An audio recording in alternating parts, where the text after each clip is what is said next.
Egunon, buenos días. Gaur Lourdes Iriondo ez gera alferrik pasako dokumentaleren proiekzioa aurkeztera gatoz. Proiekzioa azaroaren 21 eta 23an egingo da hemen Manuel Lekona kulturetxean. Sarrerak 6 euro izango dira. Inge Mendiorosekin zuzendatutako eta Idoia Gardesek idatzitako lana da. Bi sortzaile Lasar teoriatarrai eskerrak eman nahi dizkiet egindako lanagatik, sentiberatasunagatik eta euskal kulturarekiko konpromisoagatik. Dokumental honen bidez, Lourdes Iriondoren irudia eta ondarea ezagutzera gonbidatzen zaitugu. Euskal kulturaren historia hurbilean eragin handienetakoa izan duen emakumearena. Desde el área de cultura del Ayuntamiento de la Sarteoria, consideramos fundamental apoyar y acercar al público local proyectos que ponen en valor la trayectoria de mujeres que marcaron una época. Lourdes Iriondo fue una mujer valiente y comprometida que con su voz ayudó a transformar la música vasca y a reivindicar el euskera como lengua de creación y expresión artística. Por eso, este documental es también un homenaje a esas mujeres, a todas las mujeres que, como ella, abrieron caminos en la cultura vasca. Arrau gaude gainera, proiektu hau hemen jaio delako Lasarte-Orian bertan, bi sortzaileren eskutik. Horrek erakusten du gure udalerriak talentu, sormen eta gure sustraieko konpromisorako gunea izaten jarraitzen duela. Herritar guztiak animatu nahi ditut, proiekziotara joatera, lan honetaz gozatzera eta gure memoria kulturalean ezinbestekoa den emakume baten historia deskubritzea. Eskerrik asko Inge eta Idoia, zuen lanagatik eta zuen begirada bereziagatik. Eta orain pasatuko dizuet Ingerekin eta berak proiektuaren zehetasunak eta kontatuko dizue. Eskerrik asko. Inge Mendieroz naiz, esan bezala, eta Idoia Garcesekin batera, film honen proiektua hasi genuen bada 3 edo 4 urte, ja ideiakin hasi ginela, eta lana bastante handia izan du dokumentatzen eta proiektua aurrera eramaten, baina oraintxe oso pozik gaude.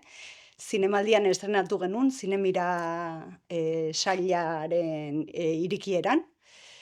Orain ere zine astean izan ginen, Gasteizen, eta, Urnietan ere estrenatu genuen, gure nahia zen Urnietanaren familia eta lagun guztiekin, haiek izatea lehendabizikoak, ikusten filma, eta oso gustora gelditu dira, gustatu zaie, nola marraztu dugun Lourdes hori, eta orduan oso pozik gaude.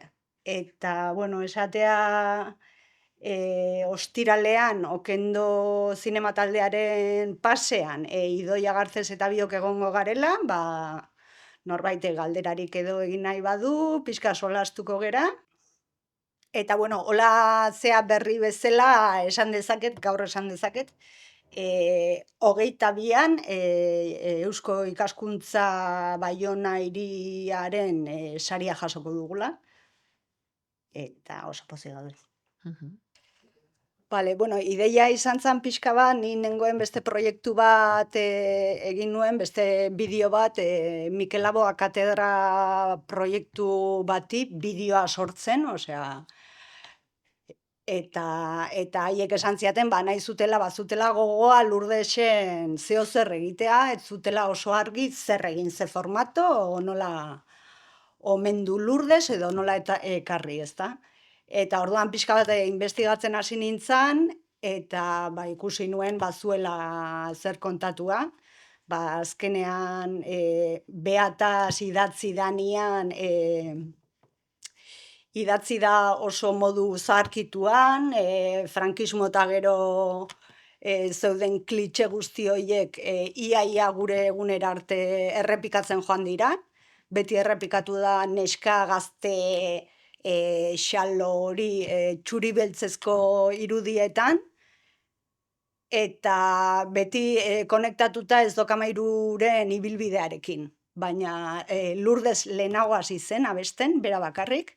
Ez Dokamairura iristen denean bera da ezagunena taldekideen artean, eta bera da antolatzaile eta bultzatzaileetako bat. Eta hortik aurrera ere jarraitzen du abesten, adibidez badago Ez Dokamairu amaitzen danean, iparraldea eta hegoaldea biltzen dira eta Zazpiri bai taldea sortzen dute. Talde horretan dagoen Patxik Arremozpe beste abeslaria elkarrizketatu dugu, eta berak adibidez, batzuen proiektu bat lagun batzuekin, bai Estitxu, Maite Idirin eta Lourdes bera omentzeko. Eta kontzertuak ari dira ematen, tokiz toki, kontzertu horren lehenengo kontzertu hori grabatu genuen, eta, bueno, dokumentalaren parte garrantzitsua da. Azken finean da gure proiektuaren gauza bera, ezta? Guk Lourdes Iriondoren biografia ekartzen dugu, baina alde paralelo batean, gure buruare galdetzen diogu, ea zergatik olako emakume bat, ez bera bakarrik beste batzuek bezala, beste kulturgile batzuek bezala, nolatan gelditzen diren ahastuak, edo nolatan mantentzen dira zea hoietan, ez? Eta orduan badira bi historia paraleloan. Ba ez, zailtasun nagusia hori zen, etzegola irudi filmikorik, Lourdesek ez zituen elkarrizketak ematen, oso gutxi eman zitunak paperean eman zituen, eta gero beste alde batetik kontzertuak ere ez ziren grabatzen, Ez Dokamairu ez dago grabatuta, ze beraiek ez zuten nahi grabatzea, ezta? Orduan, alde horretatik arazo hori gendun, baina, beste rekurso batzuk eta, sortu ditugu eta orain pozik gaude. Adibidez, Elena Odriozolak egin du kartela, guretzako oso importantea zen ere bai Lourdes Iriondo abestitik ere pixka bat ateratzea. Lourdesek idatzi egiten zuen, letragilea zen, konpositorea zen, eta gero idazle moduan haur eta gazte literatura landu zuen, antzerkia, antzerki talde bat sortu zuen, zuzendaria zen, orduan hori guztia gogoratu nahi dugu. Bale, eskerrik asko, Inge eta Idoia zuen lanagatik eta zuen azalpenagatik. Eta animatzen zaituztegu azaroaren 21 eta 23an etortzeoa hemen kulturetxera dokumentala ikusteko. Mila esker, ondo izan.